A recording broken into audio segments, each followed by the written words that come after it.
دولتا ترک آداگیرکر بگرانکرنا تجریدا لدیجی ریبارا عبدالله Öcalan و قدخکرنا هفدیتنان یاساین پاراستنا مافان بمپیدکه.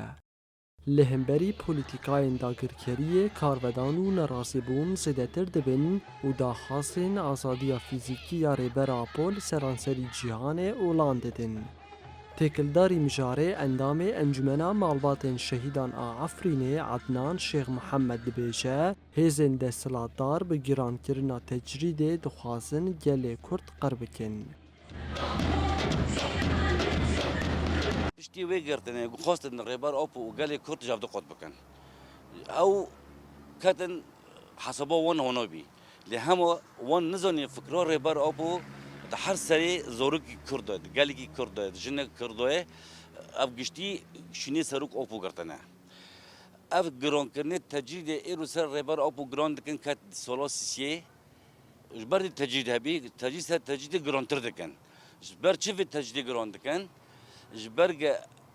چه قصه پیوره کامپلو چیکن سرگلی کرد ایرش دو بگر جمو آمارا دو بگر گشتی بندک هفن ها چه کن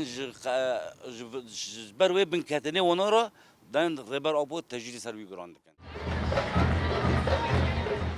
هروها عدنان شیخ محمد تکست که کو آزادیا ریبرا پو آزادیا تواهی گلانه.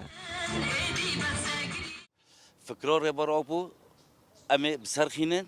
و برخودنی لیدی که نها زندان داشبو گلی کرد گشتی و جبو جواک عالمی گشتی اف برخودنی دی که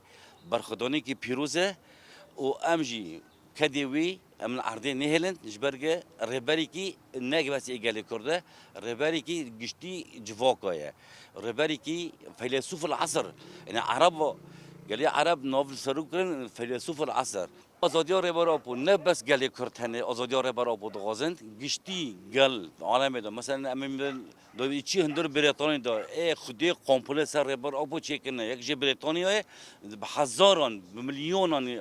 کارکرد بریتانیا سویتی اوجران را کردن آزادی رهبر آبو دغازند تاوی کوب آوای کی بردوام سرلیدان لالیین پیوندیدار و سپیتیه تین کرن لحتانها تو هفدیتن پیک نهاتنه وان آلیان خلبیدنگی دانینه.